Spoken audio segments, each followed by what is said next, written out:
वीर वर्मा को पूरा विश्वास था कि वह बेस के अर्ली वार्निंग सिस्टम को बेकार कर सकता है और हत्यारों से बच सकता है, लेकिन ऐसा करने में बहुत देर हो जाती। इसलिए उसने खुलेआम अपनी कार्यवाही शुरू की, अपने निशानों को बिना छिपाए, ताकि कम से कम समय में काल सर्प के सरगना को बाहर निकाला जा सके।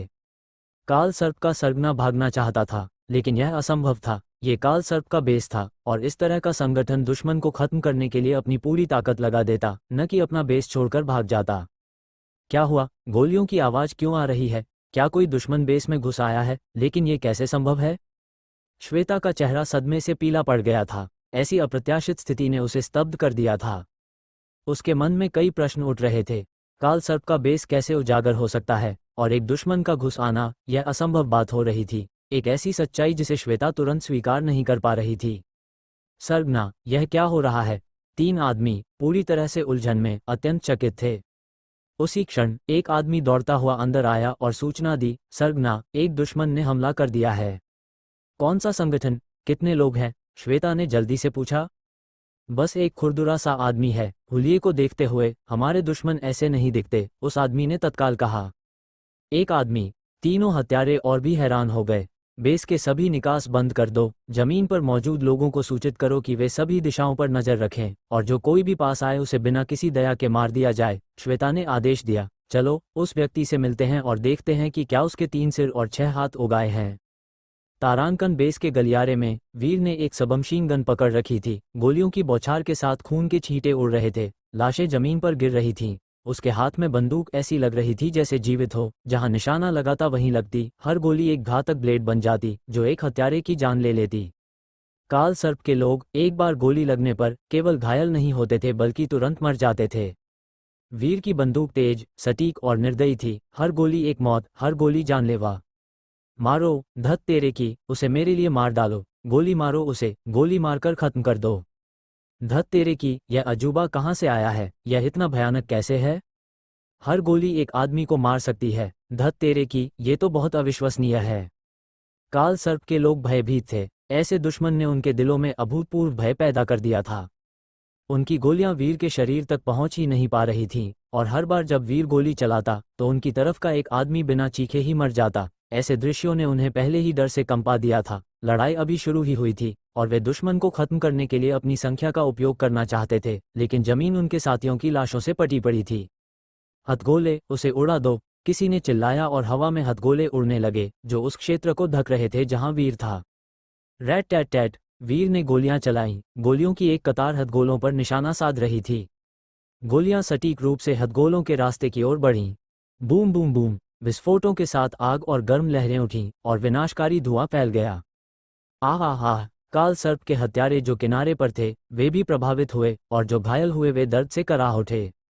धत तेरे की, ये कैसे हो सकता है? ये कैसे हो सकता है? गोलियां हथगोले भी फोड़ सकती हैं। धत तेरे की, मुझे पता है कि गोलियां हथगोले फोड़ सकती हैं, लेकिन उन सभी को फोड़ना संभव नहीं है। यह अविश्वसनीय है। धत तेरे की, ये सच में अविश्वसनीय है।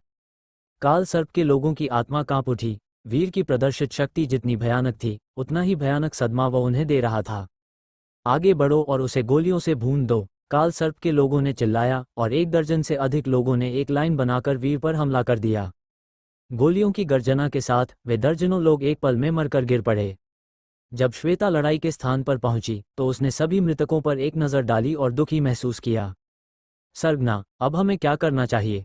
दुश्मन भयानक है, हम उसका मुकाबला नहीं कर सकते। 5 मिनट से भी कम समय में हमने 78 लोग खो दिए हैं। मैंने पहले ही और लोगों को यहाँ आने के लिए बुला लिया है। श्वेता के बगल में खड़े हत्यारे अभी भी डर से कांप रहे थे, उसकी ओर देख रहे थे।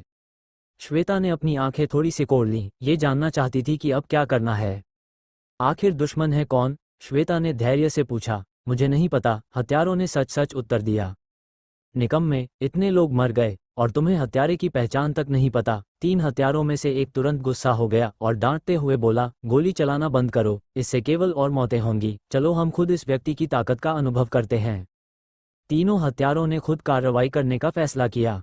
रुको, क्या तुम्हारे पास दुश्मन की कोई तस्वीर है? श्वेता ने अपने दिल की बेचैनी को दबाया और धीरे से पूछा। यह निगरानी फुटेज है। एक हत्यारे ने एक टैबलेट पकड़ाया जिस पर वीर की छवि दिख रही थी।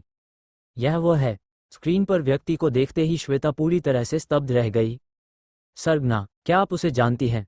तीनों हत्यारों और अन्य लोगों ने हैरान होकर देखा। वे नहीं जानते थे कि वीर कौन था, क्योंकि उनके ज्ञात दुश्मनों में ऐसा कोई व्यक्ति नहीं था, और वे यह नहीं समझ पा रहे थे कि उनकी सरगना ने इस दुश्मन को कैसे पहचान लिया। श्वेता का भाव अत्यंत जटिल और स्तब्ध हो गया। यह व्यक्ति वह है जिससे हम दुश्मनी मोल नहीं ले सकते, वो अकेला ही मेरे पूरे काल सर्प को आसानी से मिटा सकता है। हमने निश्चित रूप से उसे किसी तरह नाराज किया है, जिससे हम पर मौत का संकट आ गया है। भाइयों को निर्देश दो कि प्रतिरोध बंद कर दें, कोई भी प्रतिरोध व्यर्थ है, मैं उससे मिलने जा रही हूँ। श्वेता उठी और वीर की ओर बढ़ने लगी। क्या ये काल सर्प का मुख्यालय है, जिसमें लगभग 500 कुलीन हत्यारे हैं, साथ ही जमीनी बल भी। मुख्यालय में 1000 से अधिक लोग। यह एक निषिद्ध क्षेत्र है, यहाँ तक कि अगर सर्वशक्तिमान भी अंदर आ जाए तो वे मुश्किल से ही बच पाएंगे। उसके पास मेरे पूरे काल सर्प को मिटाने की क्षमता कैसे हो सकती है? ये कैसे संभव है? तीनों हत्यारे और अन्य लोग श्वेता की बातों से स्तब्ध थे। जब वे होश में आए तब तक श्वेता जा चुकी थी। सरगना, तीनों हत्यारे पीछे जाना चाहते थे। जहां हो वहीं खड़े रहो, कोई हिलेगा नहीं। मेरे आदेश के बिना किसी को भी पास आने की अनुमति नहीं है, श्वेता ने आदेश दिया। जी। काल सर्प के लोग उलझन में खड़े रहे। सरगना के शब्द एक आदेश थे जिसका वे उल्लंघन करने की हिम्मत नहीं कर सकते थे। वीर ने खुद को एक खुरदुरे आदमी के रूप में प्रच्छन्न किया था, जो पहले से बहुत अलग दिख रहा था। तो श्वेता ने वीर को कैसे पहचान लिया? वास्तव में यदि वीर अपना असली चेहरा दिखाता तो श्वेता आन्या सिंघानिया के बगल में उस रहस्यमय आदमी को तुरंत पहचान लेती। लेकिन वर्तमान परिस्थितियों में चीजें बहुत अधिक जटिल हो गई थीं। जीवनदाता, कृपया मेरा प्रणाम स्वीकार करें। श्वेता, काल सर्प की सरगना, एशिया और यहाँ तक कि दुनिया में एक कुख्यात हस्ती, घुटनों के बल नरम पड़ गई और वीर के सामने झुक गई। अगर काल सर्प के हत्यारों को इस दृश्य के बारे में पता चलता तो वे निश्चित रूप से इतने हैरान होते कि उनके जबड़े गिर जाते। यह क्या हो रहा है? वीर थोड़ा हैरान था। इतना अचानक बदलाव, उसे जीवनदाता कहना, वो तो उनका संहारक जैसा था। उसका वर्तमान चेहरा उन कई चेहरों में से एक था जिनका उसने अतीत में उपयोग किया था, और अगर वह अपना असली रूप उजागर करता तो श्वेता उसे पहचान सकती थी, क्योंकि उसने आन्या सिंघानिया के आसपास रहते हुए काल सर्प को एक घातक झटका दिया था। काल सर्प के लिए उसका रूप जानना पूरी तरह से स्वाभाविक होता, लेकिन वर्तमान में श्वेता ने उसे एक जीवनदाता के रूप में पहचाना, जिससे चीजें थोड़ी अजीब हो गईं। वीर ने इस पर विचार किया और सामान्य स्थिति को समझ गया। शायद एक खुरदुरे रूप वाले मिशन के दौरान उसने गलती से श्वेता को बचा लिया था। इसके अलावा वह किसी और संभावना के बारे में नहीं सोच सकता था। वह श्वेता से परिचित नहीं था, जिसका उस पर कोई प्रभाव नहीं पड़ा। उसके पिछले आचरण के अनुसार उसे लोगों को बचाने की आदत नहीं थी। इसके अलावा देव संगठन के नियम थे, और वीर कभी भी दूसरों की मदद करने के लिए खुद को नुकसान पहुंचाने वाला कोई काम नहीं करता। इसलिए श्वेता की हरकतों का सामना करते हुए वीर ने उलझन में अपनी भौहें सिकोड़ लीं। लगता है हम पहली बार मिल रहे हैं। मैंने तुम्हें एक बार चेतावनी दी थी, तुम्हें अवसर दिया था, और तुमने उसकी कद्र नहीं की, इसलिए मैं तुम्हें व्यक्तिगत रूप से मारने आया हूँ। यह असंभव है कि तुम मुझसे तुम्हें बख्शने की उम्मीद करो। वीर का भाव असाधारण रूप से ठंडा था। उसके लिए श्वेता ने शायद कोई चाल चली थी, जीवित रहना चाहती थी। जीवनदाता, मैं जानती हूँ कि आप कौन हैं। क्या आपको 4 साल पहले मध्य पूर्व याद है? श्वेता ने अपना सिर उठाया, उसके चेहरे पर यादों का भाव था। उस समय मेरे एक दुश्मन ने मुझे मारने की कोशिश करने के लिए स्थानीय सरदारों के साथ हाथ मिला लिया था, लेकिन वो सरदार आपके हाथों मारा गया, जिससे मेरी जान बच गई। मुझे तब नहीं पता था कि मुझे किसने बचाया, लेकिन बाद में मुझे पता चला। देव संगठन ने दावा किया कि वह सरदार संहारक के हाथों मारा गया, और मुझे पता था कि यह आप ही थे जिसने मुझे बचाया। आपको शायद याद नहीं होगा कि आपने अपना मिशन पूरा करते हुए संयोग से मुझे बचा लिया, लेकिन मुझे याद है। तब से मैंने इस उपकार का बदला चुकाने की कसम खाई थी, और कभी नहीं सोचा था कि मैं अपने जीवनदाता से ऐसी परिस्थितियों में मिलूंगी। आपका ये चेहरा उस समय कई लोगों ने देखा था। आपने निर्दोष लोगों को नुकसान नहीं पहुंचाया, बस अपने लक्ष्य को समाप्त कर दिया। इसी तरह मैं आपके इस चेहरे को पहचानती हूँ। आपके कौशल के साथ मिलाकर मुझे यकीन है कि आप वही हैं, अंधेरी ताकतों की किंवदंती।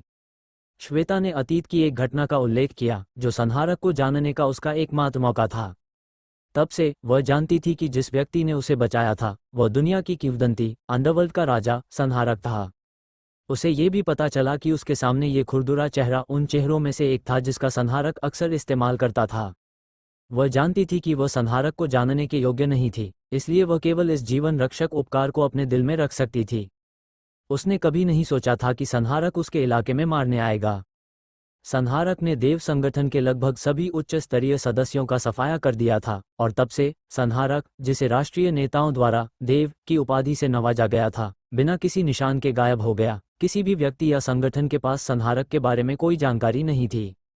वीर का भाव शांत रहा। श्वेता की बातों पर उसने विश्वास किया। वह न तो ठंडा था और न ही गर्म। उस समय मेरा इरादा तुम्हें बचाने का नहीं था, इसलिए मुझे जीवनदाता मानने की कोई आवश्यकता नहीं है। आज मैं तुम्हें मारने आया हूँ। तुम कैसे मरना चाहती हो? जीवनदाता, मैंने आपको कैसे नाराज किया? श्वेता ने पूछताछ की। उसका दिमाग तेजी से दौड़ रहा था, हाल के दुश्मनों को जोड़ रहा था और वीर के शब्दों के अनुसार उसने एक बार काल सर्प को धमकी दी थी।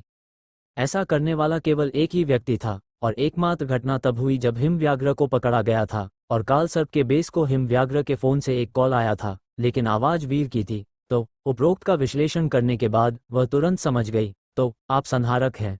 संहारक का असली चेहरा जानने वाले शायद बहुत कम लोग हैं और मैं उनमें से एक हूं जो आपको पहचानते हैं। वे शायद नहीं जानते कि आप कौन हैं। वीर का भाव उदासीन रहा। श्वेता की बातों से कोई फर्क नहीं पड़ा। अब जब तुम मेरी पहचान जानती हो तो तुम्हें मरना होगा, क्या तुम समझती हो? वीर ने मजे से कहा। मैं समझती हूँ, श्वेता ने लापरवाही से जवाब दिया। दरअसल मेरे जीवनदाता के हाथ से मरना मेरे लिए एक सम्मान की बात है। मैं बस अपने जीवनदाता के दुश्मन के रूप में नहीं मरना चाहती। हालांकि मेरे पास आपका दुश्मन बनने की योग्यता नहीं है, लेकिन चूंकि मेरे जीवनदाता यहाँ आए हैं, इसे भाग्य माना जा सकता है। मैं बस अपने जीवनदाता से एक बात पूछना चाहती हूँ, मुझे आपके लिए काम करने दीजिए। कोई भी हत्यारा संहारक की पूजा करेगा। आपका अनुयायी बनना, भले ही 100 बार मरना पड़े, परम गौरव होगा। वीर की आंखें शांत थीं, लेकिन अंदर ही अंदर वह सोच रहा था, उसके कई दुश्मन थे। अगर श्वेता ने उसके प्रति निष्ठा की प्रतिज्ञा की तो वह एक छोटी सी सहायता के रूप में काम कर सकती थी। क्या मैं तुम पर विश्वास कर सकता हूँ? वीर ने पूछा। मेरे जीवनदाता ने पहले ही एक निर्णय ले लिया है, श्वेता ने पुष्टि की। वीर ने एक पल के लिए सोचा और वास्तव में, जैसा कि श्वेता ने कहा, उसने उस पर विश्वास किया। एक सरगना ने उसे सिर्फ इसलिए जीवनदाता माना क्योंकि उसने एक मिशन के दौरान गलती से उसे एक बार बचा लिया था और अब भी वो उसके सामने घुटने टेक रही थी। श्वेता की ऐसा करने की क्षमता ने साबित कर दिया कि वह भावनाओं और वफादारी को महत्व देने वाली व्यक्ति थी। ऐसे लोग दुर्लभ होते हैं, खासकर अंधेरी ताकतों में एक का मिलना निश्चित रूप से सौभाग्य की बात है। अब तुम खड़ी हो सकती हो, वीर ने लापरवाही से कहा, फिर अपने मामलों पर विचार करने लगा। उसने कभी भी अनुयायियों का एक समूह भर्ती करने के बारे में नहीं सोचा था, लेकिन चूंकि श्वेता ने विषय उठाया था, उसे इस पर ध्यान से विचार करना पड़ा। एक ड्रैगन भी जब आम लोगों के बीच छिपा होता है तो उसे हवा और बादलों को हिलाना ही पड़ता है। भले ही कोई शांति चाहता हो, पेड़ स्थिर रहना चाहता है, लेकिन हवा कभी नहीं रुकती। इसलिए मेरे जीवनदाता को कोई चिंता नहीं होनी चाहिए और आगे बढ़कर हमें स्वीकार करना चाहिए। श्वेता को मानो समझ आ गया था कि वीर अपनी वर्तमान जीवनशैली के आधार पर क्या सोच रहा है और वह उसकी चिंताओं को दूर करने और उत्सुकता से उसका अनुयायी बनने के लिए दृढ़ थी। क्या तुम्हें इस पर और सोचने की आवश्यकता नहीं है? वीर ने रुचि से पूछा। मैंने अच्छी तरह सोच लिया है, श्वेता ने सीधे जवाब दिया। अगर तुम मेरा अनुसरण करना चाहती हो तो ठीक है, लेकिन तुम्हें यह सुनिश्चित करना होगा कि संगठन के किसी भी सदस्य में कोई विकृत प्रवृत्ति न हो। मुझे उनके अतीत की परवाह नहीं है। मैं बस यह नहीं चाहता कि कोई कमजोरों का नरसंहार करे या निर्दोषों को लापरवाही से मारे, वीर ने चेतावनी दी। कोई बात नहीं, मैं इसके तुरंत बाद सफाई का काम शुरू कर दूंगी, श्वेता ने निर्णायक रूप से कहा, जिससे लोग हैरान रह गए। मैं अब जा रहा हूं, बाकी मामले तुम पर हैं। वीर घूमा और चला गया। जीवनदाता, आप थोड़ी देर और रुक सकते हैं क्योंकि यह जगह अब आपकी है। आपको कम से कम मुझे काल सर्प को पुनर्गठित करते हुए देखना चाहिए। श्वेता उसे रोकने की कोशिश करती रही जब तक कि वीर का साया एक भूत की तरह गायब नहीं हो गया। तब वो समझदारी से चुप हो गई। काल सर्प विनाश से बाल बाल बचा और उसका पुनर्जन्म होना तय है, जो वीर वर्मा के अधीन एक शक्ति बन जाएगा। संहारक होने के योग्य, एक देव होने के योग्य। मैं आपको कभी निराश नहीं करूंगी। श्वेता ने उस दिशा में देखा जहां वीर गायब हुआ था और अपनी गुलाबी मुठियां भींच लीं। जब श्वेता अनुयायियों के समूह के सामने प्रकट हुई तो उन्होंने उत्सुकता से पूछा, सरगना, आप ठीक हैं? दुश्मन कहाँ है? वो तुम्हारे ठीक बगल से गुजरा और तुमने ध्यान भी नहीं दिया, श्वेता ने कड़वाहट से कहा। वीर इतनी जल्दी चला गया कि पलक झपकते ही वह गायब हो गया। स्वाभाविक रूप से उन्होंने ध्यान नहीं दिया और उनकी आंखों में डर देखकर संहारक के प्रति उसका सम्मान और भी बढ़ गया। ये कैसे संभव है? वह एक व्यक्ति है, भूत नहीं। अगर वह गया तो हम कैसे नहीं देख सकते? अनुयायी पूरी तरह से भ्रमित थे, अपनी सरगना पर अविश्वास नहीं कर रहे थे, लेकिन स्थिति को बहुत अजीब पा रहे थे। वह चला गया, सच में चला गया। वह कब गया? वह कैसे गया? आसपास का निरीक्षण करने और किसी का कोई निशान न पाने के बाद वे हक्के बक्के रह गए, अत्यधिक हैरान थे। सरगना, वो व्यक्ति वास्तव में कौन है? किसी ने डरते हुए पूछा। बहुत ज्यादा मत पूछो, लाशों को ठिकाने लगाओ, श्वेता ने आदेश दिया। जी। भीड़ काम करने लगी। वीर कौन था? वे नहीं जानते थे। उसने सरगना से क्या बात की, ये भी वे नहीं जानते थे। हालांकि उनके दिलों में कई संदेह थे, उन्होंने पूछने की हिम्मत नहीं की, केवल सरगना के आदेशों का पालन किया। श्वेता 3 हत्यारों वाले कमरे में गई। उनके चेहरे निराशा में डूबे हुए थे। दूसरों ने वीर को जाते हुए नहीं देखा, लेकिन तीनों ने एक झलक पकड़ ली थी। यही कारण है कि उनके चेहरे इतने गंभीर हो गए थे। सरगना, वह आदमी आखिर है कौन? एक ने चुपचाप पूछने से खुद को रोक नहीं पाया। उसकी आंखों में अभी भी गहरा सदमा था। मैं जानती हूं कि वह कौन है, इतना ही काफी है। आगे मत पूछो। तुम्हें बस इतना जानना है कि वह मेरे काल सर्प को आसानी से नष्ट कर सकता था। श्वेता ने कोई सफाई नहीं दी। ये कैसे संभव है? मेरे काल सर्प ने कब से इतनी दुर्जेय शक्ति से दुश्मनी मोल ले ली? मेरे काल सर्प को अकेले ही नष्ट कर सकने वाले दुनिया में ऐसे 10 से अधिक लोग नहीं हैं। तीनों हत्यारे हक्के बक्के रह गए, हद से ज्यादा चकित थे। उसने एक बार मेरी जान बचाई थी। मैं जमीन पर घुटने टेक कर गिड़गिड़ाई, तब जाकर वह मेरे काल सर्प को अपने अधीन लेने के लिए तैयार हुआ। उसके लिए काम करना हमारा सम्मान है। उसके अनुयायी होने पर कोई कलंक न लगे, इसके लिए हमें कड़ी मेहनत करनी होगी। श्वेता ने तीनों को घूरते हुए निर्णायक रूप से कहा। अब से संगठन में उन लोगों को निकाल दो जो निर्दोष लोगों को मारने में आनंद लेते हैं और जिनका आचरण खराब है। मुझे एक नया काल सर्प चाहिए, वैसा नहीं जैसा पहले था। क्या? सरगना ने घुटने टेककर एक अनुयायी बनने की भीख मांगी। काल सर्प की महान सरगना कब से इतनी बेकार हो गई? क्यों क्यों? क्या दुनिया पागल हो गई है? या महान सरगना या हम? तीनों हत्यारे हतप्रभ थे, एक दूसरे को देख रहे थे। अंत में सरगना का इरादा समझ गए। ये जानकर वे समझ गए कि ऐसी चीजें थीं जिन्हें उन्हें जानने की आवश्यकता नहीं थी। लेकिन शक्तिशाली काल सर्प, किसी का अधीनस्थ बन जाना, और वह भी गिड़गिड़ाकर, ये बहुत चौंकाने वाला था। जाओ, काम पर लग जाओ। भविष्य में मेरे आदेशों के अनुसार कार्य करो और गपशप मत करो, श्वेता ने आदेश दिया। जी। तीनों हत्यारों ने सहमति में सिर झुकाया, उनके भाव गंभीर थे। काल सर्प के अंदर एक खूनी खेल शुरू हो गया। श्वेता के आदेश सर्वोच्च निर्देश थे और तीनों हत्यारों ने उन्हें सख्ती से लागू किया। उन लोगों को संगठन से निकाल दिया जो मानदंडों को पूरा नहीं करते थे। जीवनदाता, एक बार जब मैं मुक्त हो जाऊंगी तो मैं आपसे मिलने आऊंगी और आन्या सिंघानिया से उस डर के लिए माफी मांगूंगी जो उन्हें सहना पड़ा। श्वेता ने पहले ही मुंबई की यात्रा की योजना बना ली थी। तारांकन शाम के 6 बजे, वीर के जाने के अगले दिन, वो विला लौट आया। 2 दिन से भी कम समय में बहनें आन्या सिंघानिया और सान्या सिंघानिया चिंताओं से घिरी हुई थीं। जैसा कि आन्या ने अनुमान लगाया था, उन्होंने मान लिया था कि वीर काल सर्प संकट से निपटने के लिए गया है। हालांकि वे नहीं जानती थी कि वीर इसे कैसे संभालेगा या वह कहाँ गया था। उन्होंने उसे कॉल करने की हिम्मत नहीं की, इस डर से कि वे उसे परेशान कर सकती हैं। इस प्रकार उन्होंने उत्सुकता से इंतजार किया और समय दर्दनाक रूप से धीरे धीरे बीत रहा था। उनकी चिंता उनके थके हुए चेहरों पर दिखाई दे रही थी। पता नहीं वीर कब लौटेगा, क्या होगा अगर कुछ हो गया। सान्या परेशान हो रही थी। खुद को मत डराओ, कुछ नहीं होगा, आन्या ने अपनी बहन को आश्वस्त किया। यह महसूस नहीं किया कि उसकी चिंता उसकी बहन से अधिक थी। बहनें सोफे पर बैठकर इंतजार कर रही थीं, क्योंकि वीर ने 2 दिनों में लौटने का वादा किया था। अब वादा किया हुआ समय निकट था। एक हल्की सी क्लिक की आवाज हुई और दरवाजा खुल गया। वीर, यह वीर ही होगा। सान्या उछल पड़ी। आन्या अचानक खड़ी हो गई, अपनी लालसा और चिंता को छिपाते हुए। नहीं चाहती थी कि वीर देखे। वीर विला में दाखिल हुआ और पहली चीज जो उसने देखी वह थी सान्या उसकी ओर दौड़ रही थी। वीर, तुम वापस आ गए। तुम सच में समय के पाबंद हो, बिल्कुल भी देर नहीं हुई। तुमने 2 दिन कहा था और यह सच में 2 दिन है। हालांकि मेरे लिए यह अनगिनत 2 दिनों जैसा लगा। सान्या ने वीर को हॉल में खींचा, उसे बिठाया। दीदी, वो अब यहाँ है, तुम्हारे सामने। हम आखिरकार आराम कर सकते हैं, मैं खाना लाने जाती हूँ। आन्या को देखते हुए, जो अपनी चिंता को छिपाने की पूरी कोशिश कर रही थी, और सान्या, जिसने अपनी चिंता को तुरंत खुशी में बदल दिया, वीर ने अपने दिल में एक गर्म सनसनी महसूस की। बहनें लगातार उसके बारे में सोचती थीं और यह सच्चा स्नेह कीमती था। मैंने तुमसे कहा नहीं था कि यह बस एक छोटी सी यात्रा थी, इतनी चिंता क्यों? वीर ने गर्मजोशी से कहा। अपने दिल में उसने खुद को दोषी ठहराया, ये सोचते हुए कि उसे बहनों को अपने साथ चिंता नहीं करने देना चाहिए था। क्या तुम काल सर्प से मिली धमकी से निपटने गए थे? आन्या ने धीरे से पूछा। हाँ। तुम्हें कैसे पता? वीर ने अब इसे नहीं छिपाया। अब जब वह सकुशल लौट आया था तो गोपनीयता की कोई आवश्यकता नहीं थी। उसे शुरू में डर था कि बहनें अंधी चिंता करेंगी, लेकिन अब चिंता करने की कोई आवश्यकता नहीं थी। बस एक अनुमान, आन्या ने आत्मविश्वास से कहा। उसने और वीर ने एक दूसरे को देखा, उनके चेहरों पर मुस्कान फैल गई। एक मौन समझ के साथ सब कुछ बिना शब्दों के स्पष्ट था। अब से तुम्हें हत्यारों के आने की चिंता करने की आवश्यकता नहीं है। अगर तुम कंपनी जाती हो तो भी चिंता करने की कोई आवश्यकता नहीं है, वीर ने कहा।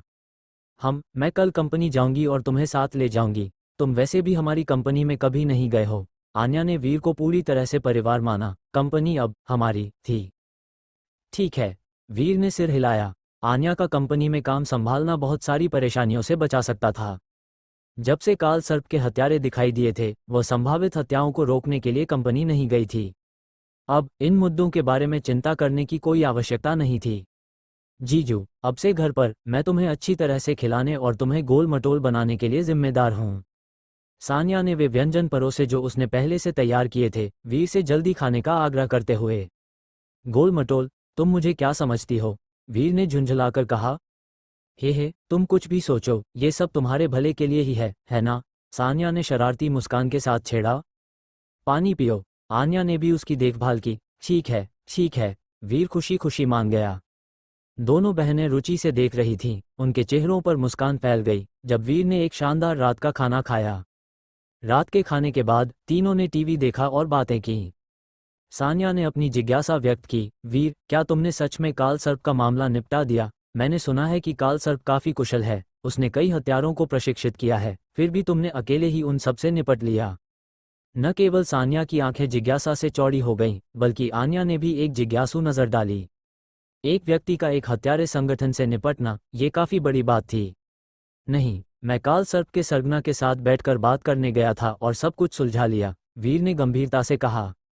हाँ, जरूर। तुम किसे बेवकूफ बना रहे हो? क्या तुम्हें लगता है कि मैं एक मूर्ख हूँ? एक हत्यारे संगठन का सरगना कोई ऐसा व्यक्ति नहीं है जिससे तुम बस बात कर सको, और ये तो बिल्कुल उम्मीद नहीं कर सकते कि जब तुम उनका सामना करोगे तो वे लड़ेंगे नहीं। सच में सपने देख रहे हो क्या? सान्या ने अपनी जीभ बाहर निकाली। मानो या न मानो, मैं तो मानता हूँ। वीर के पास स्वाभाविक रूप से सान्या के अविश्वास को समझाने का कोई तरीका नहीं था। आन्या चुपचाप हंसी, एक शब्द भी नहीं कहा। सान्या ने विषय छोड़ दिया और उत्साह से बोली, क्या तुम जानते हो कल कौन सा दिन है? यह कोई छुट्टी नहीं है, बस एक सामान्य दिन है, वीर ने आत्मविश्वास से जवाब दिया। तुम कितने अनजान हो? सान्या ने वीर को तिरस्कारपूर्ण नजर से देखा, फिर अपनी बहन की ओर मुड़ी। दीदी, क्या तुम जानती हो कल कौन सा दिन है? कौन सा दिन है?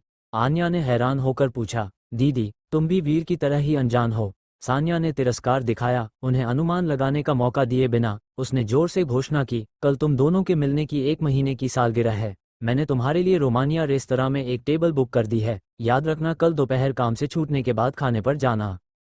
अगर मिलना गिना जाए तो हर दिन एक सालगिरह हो सकती है, वीर ने थोड़ी कड़वाहट के साथ उत्तर दिया।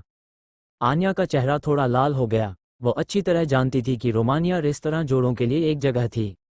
वीर, तुम मेरी दीदी के साथ लगभग 1 महीने से हो, और इस दौरान बहुत कुछ हुआ है, खासकर जब से मेरी दीदी को अब हत्यारों का सामना नहीं करना पड़ता। वह कंपनी में काम पर लौट सकती है। जश्न मनाना स्वाभाविक है, सान्या ने लापरवाही से कहा।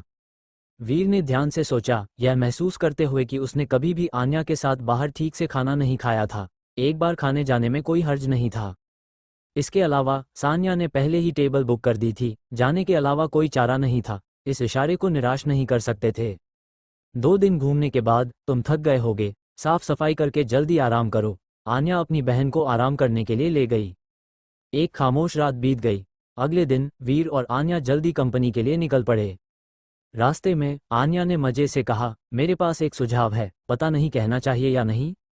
क्या है? वीर ने उत्सुकता से पूछा। तुम्हें अभी उतर जाना चाहिए। सड़क किनारे की दुकान से 2 फटे पुराने कपड़े खरीदो, उन्हें पहनो, पुरानी चप्पलें पहनो, एक खाद का थैला ले लो और अपनी कमर पर एक कैनवास का बैग लटका लो। एक हीरो साइकिल चलाओ। मैं कंपनी में अध्यक्ष के ऑफिस में इंतजार करूंगी। जब तुम कंपनी के बाहर दिखाई दोगे तो ये सुपर फ्लैशी होगा। सबसे पहले सिक्योरिटी तुम्हें रोकेगी और तुम गार्डों का सामना करने का एक सीन कर सकते हो। फिर दावा करो कि सिंघानिया ग्रुप की अध्यक्ष तुम्हारी पत्नी है, या ऐसे ही अन्य टाइटल का उपयोग करो। क्या यह एक शानदार एंट्री नहीं होगी? आन्या की आंखें चमक उठी, जैसे कि वो कोई मजेदार विचार साझा कर रही हो। उसके भाव जीवंत थे। तुम्हारा विचार काफी अनोखा है, लेकिन मुझे लगता है कि मैं इसे छोड़ दूंगा। वीर ने एक कड़वा चेहरा बनाया, सुझाव को बेतुका पाते हुए। आन्या ने जो सुझाव दिया उससे ये दिखावा करने का एक जानबूझकर किया गया कार्य था, एक मूर्खतापूर्ण कार्य जिसे टालना ही बेहतर था, अन्यथा परेशानी हो सकती थी। जानबूझकर भिखारी के रूप में तैयार होकर दूसरों पर रौब जमाना, ये बस व्यर्थ था। यह मेरा विचार नहीं है, यह बिल्कुल भी अनोखा नहीं है, यह व्यवहारिक रूप से एक घिसा पिटा तरीका है। क्या तुमने उपन्यास नहीं पढ़े हैं? बहुत सारी शहरी फिक्शन कहानियों में ये होता है, नायक हमेशा इन परिदृश्यों को पसंद करते हैं और पाठक भी उनका आनंद लेते हैं। आन्या ने लापरवाही से समझाया। ओह, तो ये बात है, मैं उपन्यास नहीं पढ़ता, इसलिए मुझे पता नहीं था। वीर ने धीरे धीरे जवाब दिया। मैंने तो सोचा था कि सान्या ने खुद कोई अनोखी कहानी गढ़ी है, पता चला कि ये पुराने घिसे पिटे तरीके हैं। दरअसल मेरे जैसे व्यक्ति, एक अध्यक्ष के लिए, मैं नायिका की भूमिका के लिए एकदम सही हूँ। मेरे पास ऐसी हास्यास्पद उपन्यास पढ़ने का समय नहीं है, ये सब सान्या पढ़ती है और मैं उससे सुनती हूँ। आन्या ने अपना पक्ष स्पष्ट किया। गाड़ी सिंघानिया ग्रुप के प्रवेश द्वार पर रुकी। 18 मंजिला इमारत, ये सिंघानिया ग्रुप का मुख्यालय था। 4 बड़े शब्द सिंघानिया ग्रुप चमक रहे थे, जो गगनचुंबी इमारत पर लटके हुए थे। आन्या और वीर कार से बाहर निकले और स्थिति पहले से अलग थी। उस क्षण सिक्योरिटी गार्ड पहले से ही 2 पंक्तियों में खड़े थे, अध्यक्ष के आने का इंतजार कर रहे थे। शिखा मेनन गार्डों के सामने खड़ी थी। सुप्रभात अध्यक्ष महोदया, सिक्योरिटी गार्डों ने झुककर अभिवादन किया। वे उत्साहित थे, अध्यक्ष 1 महीने से कंपनी नहीं आई थी, वे आखिरकार उसे फिर से देख सकते थे। सिक्योरिटी गार्ड के रूप में वे स्फूर्तिवान थे। आन्या एक रानी की तरह उनके पास से गुजरी, उनकी ओर एक नज़र भी नहीं डाली। वीर और शिखा मेनन उसके दाईं ओर करीब से चल रहे थे और वीर बीच में था। इससे आसानी से यह भ्रम हो सकता था कि आन्या और शिखा मेनन वीर का अनुसरण कर रही थीं। कुछ गड़बड़ है। वो लड़का कौन है? क्या वो अध्यक्ष का चालक नहीं है? वो उसके साथ अंदर क्यों जा रहा है? ये लड़का जरूर कोई खास होगा। सिक्योरिटी गार्ड चर्चा करने लगे। सिक्योरिटी टीम लीडर ने गार्डों को संबोधित करते हुए कहा, क्या तुम सबने उस बड़े भाई को अच्छी तरह से देखा? उसका चेहरा स्पष्ट रूप से याद रखना। अगर तुम उसे देखो तो विनम्र रहना। जो कोई भी इतना अंधा होगा कि ऐसे शक्तिशाली व्यक्ति को नाराज करे, सावधान रहना, मैं तुम्हें निकाल दूंगा। प्रमुख, चिंता मत करो, हम निश्चित रूप से उस बड़े भाई को नहीं उकसाएंगे। अगली बार जब हम उसे देखेंगे तो हम उसका गर्मजोशी से स्वागत करेंगे। गार्डों ने जल्दी से वादा किया, लेकिन पुनर्विचार करने पर उन्हें एहसास हुआ कि वे अध्यक्ष का स्वागत करने में व्यस्त थे और उन्होंने वास्तव में वीर का चेहरा स्पष्ट रूप से नहीं देखा था। एक सिक्योरिटी गार्ड ने कमजोर स्वर में कहा, प्रमुख, मैंने उस बड़े भाई का चेहरा साफ नहीं देखा। मूर्ख, सर्विलांस रूम में सब कुछ क्रिस्टल क्लियर पकड़ा गया है। तुम्हें गार्ड होने की यह बुनियादी जानकारी भी नहीं पता। यह मत कहना कि तुम मेरे अधीन काम करते हो, मैं ये शर्म बर्दाश्त नहीं कर सकता। सिक्योरिटी टीम लीडर ने डांटा। क्या दिमाग है प्रमुख, गार्ड ने प्रशंसा की। एक उत्सुक गार्ड ने सुझाव दिया, प्रमुख, क्या हमें उस बड़े भाई की एक तस्वीर छपवाकर सबको दिखानी चाहिए? तुम्हारा विचार सही है, जाओ करो। सिक्योरिटी टीम लीडर ने मंजूरी दी। प्रमुख, क्या हमें बड़े भाई की तस्वीर को फ्रेम करवाकर फल और अगरबत्ती चढ़ानी चाहिए, बस सम्मान के प्रतीक के रूप में? एक गार्ड ने प्रस्ताव रखा। फिर और कुछ नहीं हुआ। विशेष एलिवेटर से आन्या सिंघानिया, वीर वर्मा और शिखा मेनन सीधे अध्यक्ष के ऑफिस की ओर बढ़े। नमस्ते अध्यक्ष महोदया। नमस्ते अध्यक्ष महोदया। रास्ते में जिसने भी आन्या को देखा उसने मुस्कान के साथ उसका अभिवादन किया। साथ ही वे मन ही मन सोच रहे थे, यह आदमी कौन है? यह अध्यक्ष के साथ क्यों है? बेशक ऐसे प्रश्न केवल मन में ही सोचे जा रहे थे, क्योंकि वे अध्यक्ष के बारे में लापरवाही से गपशप करने की हिम्मत नहीं कर सकते थे।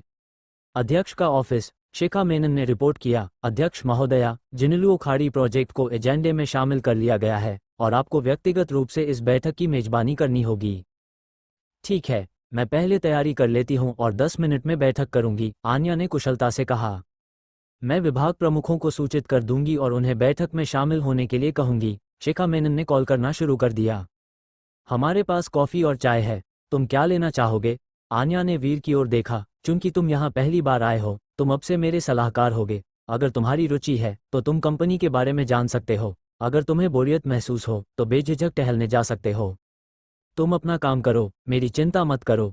वीर ने बेझिझक जवाब दिया, ये जानते हुए कि यह सलाहकार की भूमिका कंपनी के भीतर उसकी आवाजाही को सुविधाजनक बनाने के लिए थी। वास्तव में वह सिंघानिया ग्रुप की स्थिति को जानने में काफ़ी रुचि रखता था, इसलिए बोरियत की संभावना नहीं थी।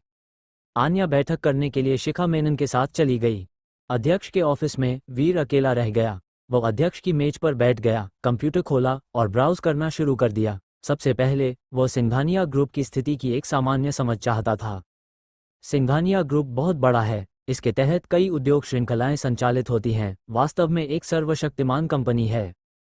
हालांकि एक नुकसान है, शेयरों को एकीकृत करने और विक्रम सिंह, राजेश खन्ना और सुनील वर्मा को प्रमुख शेयरधारकों के रूप में बाहर निकालने के बाद जब से आन्या ने पूर्ण नियंत्रण संभाला है, कंपनी के भीतर इन शेयरधारकों की अवशिष्ट ताकतें समाप्त नहीं हुई हैं। अध्यक्ष से प्रतिशोध के डर ने उन्हें असहमति के विचार रखने पर मजबूर कर दिया, जो सिंघानिया ग्रुप से कभी कभी आने वाली छोटी नकारात्मक सूचनाओं से स्पष्ट था।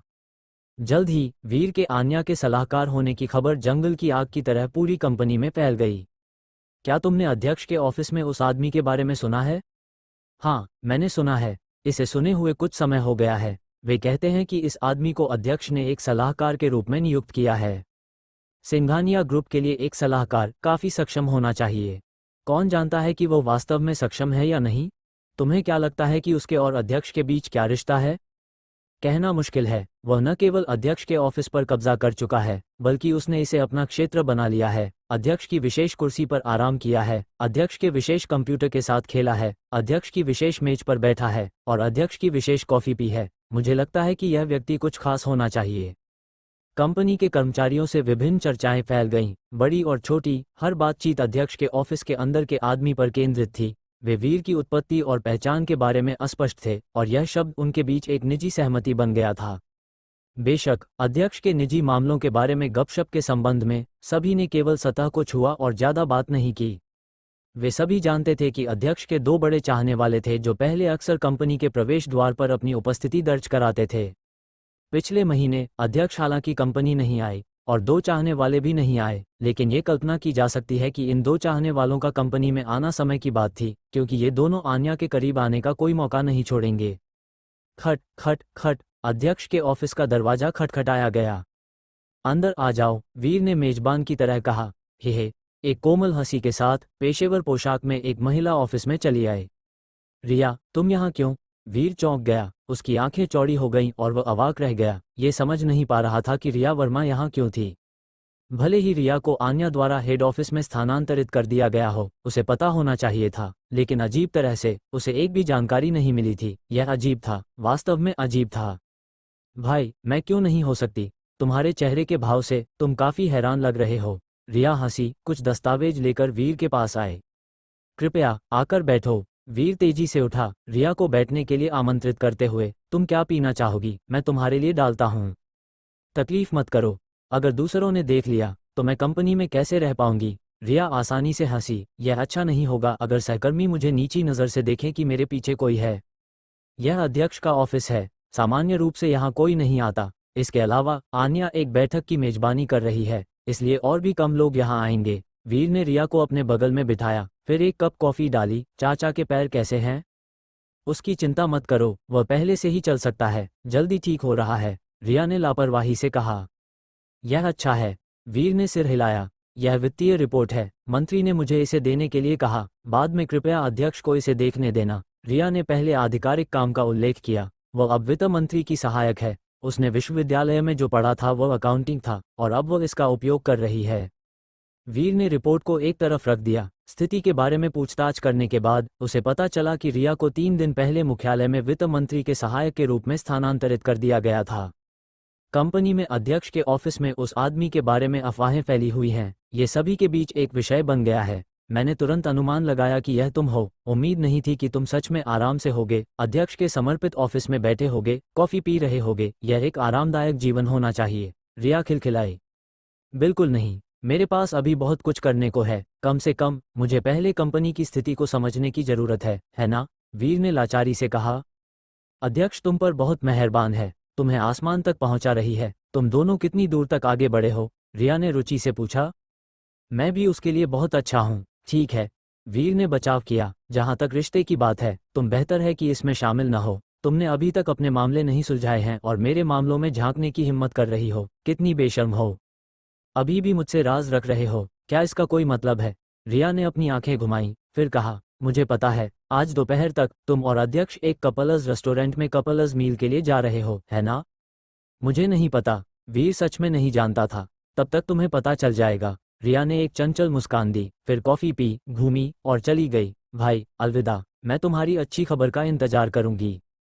सान्या ने रिया को कुछ अंदरूनी जानकारी दी थी। स्वाभाविक रूप से वीर और आन्या के कारनामों से अवगत थी।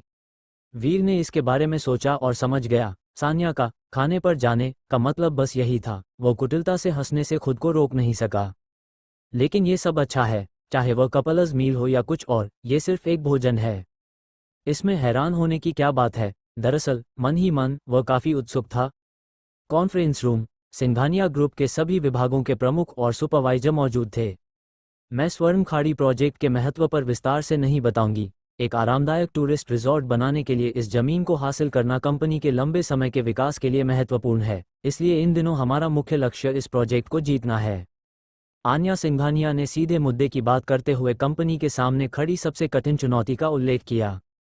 बोली की योजना, फंडिंग, मूल्यांकन और पर्यावरण प्रबंधन के मुद्दों पर जल्दी से पूरी सामग्री तैयार करो। उसने चिंता के सभी बिंदुओं को सूचीबद्ध किया और कई काम सौंपे।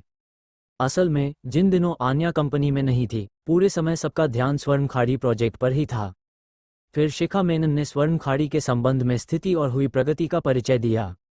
तकनीकी विभाग के प्रमुख श्रीमान जोशी एक चालाक व्यक्ति थे, लेकिन इस क्षण वह कुछ परेशान दिख रहे थे। वह हिचकिचा रहे थे क्योंकि उन्हें समाचार मिला था कि एक नए विकसित स्मार्टफोन प्रोडक्ट की जानकारी लीक हो गई थी और एक दूसरी कंपनी ने समय से पहले ही उस प्रोडक्ट को लॉन्च कर दिया था। ये समाचार मिलते ही जोशी समझ गए थे कि कंपनी में कोई भेड़िया है। अध्यक्ष महोदया, मुझे आपको कुछ रिपोर्ट करना है, जोशी ने शिखा के परिचय को बीच में रोकते हुए खड़े होकर कहा। क्या स्थिति है, बोलो, आन्या ने तुरंत कहा। तकनीकी विभाग द्वारा हाल ही में विकसित स्मार्टफोन प्रोडक्ट की गोपनीय जानकारी लीक हो गई है। लोहिया टेक ने अभी एक प्रेस कॉन्फ्रेंस की है और उन्होंने जो प्रोडक्ट लॉन्च किया है वह बिल्कुल हमारे जैसा ही है, जोशी ने कहा। उन्होंने ज़्यादा कुछ नहीं कहा, लेकिन कोई भी समझदार व्यक्ति यह समझ सकता था कि किसी भेड़िए ने प्रोडक्ट की जानकारी लोहिया टेक को लीक कर दी है। आन्या का चेहरा गंभीर हो गया और उसने ठंडे स्वर में कहा, विक्रम सिंह और अन्य बड़े शेयरधारकों के कंपनी से बाहर निकलने के बाद मैंने उनके कट्टर समर्थकों पर कोई कार्रवाई नहीं की क्योंकि मैं उन्हें एक अवसर देना चाहती थी। मुझे आशा थी कि कुछ लोग वास्तविकता को समझेंगे। मैंने विक्रम सिंह के साथ कुछ गलत नहीं किया, वे ही थे जिन्होंने अक्षम्य गलतियां की थीं। कंपनी के बारे में कभी कभी नकारात्मक अफवाहें उड़ती थीं, लेकिन मैंने ये जांचने की परवाह नहीं की कि इसके पीछे कौन है। लेकिन इस बार हद हो गई है। इस महीने कंपनी में मेरे पहले ही दिन ऐसी घटना हुई। ये स्पष्ट रूप से मेरे मुंह पर एक तमाचा है। ठीक है, जब ऐसा ही है तो मुझे भी विनम्र होने की कोई आवश्यकता नहीं है। मैं इस मामले में शामिल किसी को भी नहीं छोड़ूंगी और मैं बिजनेस की दुनिया में ये भी घोषणा कर दूंगी, जो कोई भी सिंघानिया ग्रुप से निकाले गए लोगों को नौकरी देगा वह हमारे विरुद्ध जा रहा होगा। मैं देखना चाहती हूं कि वे बिजनेस की दुनिया में कैसे टिक पाते हैं। जिन्होंने गंभीर अपराध किए हैं उन्हें अदालत को सौंप दिया जाएगा। यदि कानून उनसे नहीं निपट सका तो मैं निपटूंगी। सिंघानिया ग्रुप की स्थापना मेरे दादाजी ने की थी। ये सिंघानिया परिवार का उद्यम है, विक्रम सिंह और उन 3 बड़े शेयरधारकों का नहीं। विक्रम सिंह ने कंपनी पर कब्जा करने का बुरा इरादा पाला था, जो एक हवाई किला बनाने जैसा था, और अब भी कोई मेरी नाक के नीचे उपद्रव कर रहा है। मैं ये सुनिश्चित करूंगी कि तुम बचकर नहीं निकल पाओगे। जैसे ही आन्या ने ये कठोर शब्द कहे, हर एक शब्द मंत्रियों के दिलों पर बिजली की तरह गिरा, जिससे वे स्तब्ध रह गए। आन्या की दबंग उपस्थिति ने सभी के दिलों की धड़कन को अलग अलग मात्रा में बढ़ा दिया था। वास्तव में सिंघानिया ग्रुप सिंघानिया परिवार का है। आन्या के एक महिला होने के बावजूद वो इतनी बड़ी कंपनी का प्रबंधन कर सकती थी और उसे लगातार बढ़ा सकती थी। इसका कारण यह नहीं था कि वह अपने परिवार की छत्रछाया पर निर्भर थी, बल्कि उसकी वास्तविक क्षमताओं और बुद्धि के कारण था। अध्यक्ष महोदया, ऐसा बहुत पहले ही कर देना चाहिए था। कंपनी की एकता के लिए उपद्रवियों को बाहर निकालना सबसे अच्छा विकल्प है। वित्त विभाग की प्रमुख ज़ारा खान, एक सुंदर महिला, ने मन ही मन बुदबुदाया। रिया वर्मा ज़ारा की सहायक थी और ज़ारा के नेतृत्व वाला गुट सिंघानिया ग्रुप के प्रति वफादार था। जब विक्रम सिंह और 3 बड़े शेयरधारक सत्ता में थे, तब भी वे सभी विभागों में अपना प्रभाव नहीं डाल पाए थे। वित्त और तकनीकी विभाग जैसे विभाग अध्यक्ष महोदया के नियंत्रण में थे। आन्या के संकट का सामना करने और विक्रम सिंह और तीनों के कंपनी से निष्कासित होने के बाद कुछ बची हुई समस्याएं अभी भी समाप्त नहीं हुई थीं। विपणन विभाग के प्रमुख ने जल्दी से कहा, अध्यक्ष महोदया, मैं जांच स्वीकार करने को तैयार हूं। मुझे विक्रम सिंह ने प्रमोट किया था, लेकिन मैंने कंपनी को हानि पहुंचाने वाला कोई काम नहीं किया है। वास्तव में विक्रम सिंह के पतन और दुखद मृत्यु के बाद उसे वास्तविकता का बोध हो गया था। उसने वास्तव में कंपनी के लिए कुछ भी हानिकारक नहीं किया था, लेकिन अब वह भयभीत था। यदि अध्यक्ष महोदया ने पुराने हिसाब चुकता करने का फैसला किया और उसे निकाल दिया तो उसका भविष्य बर्बाद हो जाएगा। अध्यक्ष महोदया की घोषणा के साथ कोई भी कंपनी सिंघानिया ग्रुप छोड़ने वाले किसी भी व्यक्ति को नौकरी देने की हिम्मत नहीं करेगी। आन्या ने विपणन विभाग के प्रमुख को बीच में ही टोक दिया, मैं केवल उन लोगों पर कार्रवाई करूंगी जिन्होंने गंभीर अपराध किए हैं, उन्हें कानूनी सजा का सामना करने के लिए सौंप दूंगी ताकि यह सुनिश्चित हो सके कि वे बदनाम और कंगाल हो जाएं। जहां तक उन लोगों की बात है जिन्होंने कंपनी के साथ विश्वासघात नहीं किया है, मैं उन्हें जवाबदेह नहीं ठहराऊंगी। विपणन विभाग के प्रमुख ने राहत की सांस ली, ये जानते हुए कि अध्यक्ष महोदया जो कहती हैं वही करती हैं और उसकी चिंताएं वास्तव में अनावश्यक थीं। उसने उपस्थित सभी पर एक नज़र डाली और ठंडे स्वर में कहा, शायद आप सोच रहे हैं कि मैं बस बकवास कर रही हूं और सबूत नहीं मिले हैं। जो कोई भी इस बारे में चिंतित है वह जल्द ही निराश हो जाएगा क्योंकि मुझे सारे सबूत इकट्ठा करने में ज़्यादा समय नहीं लगेगा। आन्या वीर पर निर्भर थी। वीर की हैकिंग विद्या के साथ ऐसी छोटी मोटी समस्याओं को हल करना बिल्कुल मामूली बात थी। श्रीमान जोशी, तकनीकी विभाग के प्रमुख के रूप में यह मत कहना कि आपके पास कोई संदिग्ध नहीं है। आन्या ने जोशी की ओर देखा, उसकी आभा स्वाभाविक रूप से ठंडी थी, उसका भाव बर्फीला था जो सभी पर बहुत दबाव डाल रहा था। मानव संसाधन विभाग के प्रमुख लोकेश माथुर का स्मार्टफोन प्रोडक्ट से संपर्क रहा है, इसलिए वो मुख्य संदिग्ध है। जोशी ने एक आदमी की ओर देखा। जोशी, मुझ पर झूठा आरोप मत लगाओ। लोकेश गुस्से में था। मिस्टर माथुर, आप पर गलत आरोप है या नहीं ये जल्द ही पता चल जाएगा। अभी अपना फोन सौंप दो, आन्या ने एक ऐसी अधिकारपूर्ण आवाज में कहा जिसे टाला नहीं जा सकता था। शिखा मेनन ने लोकेश का फोन लेने के लिए आग्रह किया। मिस्टर माथुर का कंप्यूटर, फोन और ऐसी चीजें वीर के पास ले जाओ, वह जानता है कि क्या करना है, आन्या ने निर्देश दिया। मिस्टर माथुर से निपटने के बाद वीर से लिस्ट में शामिल सभी लोगों की जांच करने के लिए कहो, उनके कॉल रिकॉर्ड्स या कम्युनिकेशन सॉफ्टवेयर की समीक्षा करो कि कोई समस्या तो नहीं है। लिस्ट में वे लोग स्वाभाविक रूप से थे जिन्हें विक्रम सिंह और अन्य ने अतीत में पाला पोसा था। ठीक है, शिखा काम पर चली गई। उसे नहीं पता था कि वीर के पास क्या प्रतिभा है, लेकिन चूंकि अध्यक्ष महोदया ने ऐसा कहा था, उसे अध्यक्ष महोदया पर विश्वास करना ही था। मैंने उन सभी निशानों को मिटा दिया है जो मुझे फंसा सकते हैं, वे कुछ भी नहीं ढूंढ सकते। लोकेश ने मन ही मन हंसते हुए राहत महसूस की। अध्यक्ष महोदया क्या करने की योजना बना रही हैं? जोशी और ज़ारा अन्य लोगों के साथ अध्यक्ष महोदया के इरादों को नहीं समझ पाए। मैं तुम्हें दिखाऊंगी कि मेरा सलाहकार क्या करने में सक्षम है। आन्या ने एक मौन विजय महसूस की और सभी को शांत करने के लिए उसने अपने सलाहकार को सुर्खियों में ला दिया। वो सलाहकार एक दुर्जेय व्यक्ति लगता है। ज़ारा और अन्य लोगों के भाव सहज हो गए। अध्यक्ष महोदया के शब्द कायल करने वाले थे, उन सभी ने विश्वास कर लिया। अध्यक्ष महोदया के ऑफिस में शिखा मेनन द्वारा अध्यक्ष महोदया के निर्देश पहुंचाने के बाद वीर अपने काम में व्यस्त हो गया। वीर, क्या तुम ये कर सकते हो? अध्यक्ष महोदया अभी भी प्रतीक्षा कर रही हैं, तुम्हें निराश नहीं करना चाहिए। शिखा कुछ चिंतित थी। कोई दिक्कत नहीं, वीर ने एक आत्मविश्वास भरा भाव दिखाया। शिखा को वीर की हैकिंग विद्या के बारे में नहीं पता था, इसलिए वह चिंता किए बिना नहीं रह सकी। इस महत्वपूर्ण क्षण में यदि वीर ने कुछ प्रयास नहीं किया तो उसे नहीं पता था कि अध्यक्ष महोदया उन नासूरों को कैसे दंडित करेंगी। 5 मिनट बाद शिखा का भाव जम गया, जो सदमे से भरा था। उसने बस देखा कि वीर ने कीबोर्ड पर तेजी से टाइप किया, फिर मानव संसाधन विभाग के प्रमुख लोकेश माथुर के फोन और कंप्यूटर से हटाए गए सबूतों का एक ढेर निकाल लिया। अविश्वसनीय, सच में अविश्वसनीय। अगर मैंने इसे अपनी आंखों से नहीं देखा होता तो मैं बस विश्वास नहीं करती। वो एक भयानक कंप्यूटर विशेषज्ञ है। शिखा का सदमा अवर्णनीय था।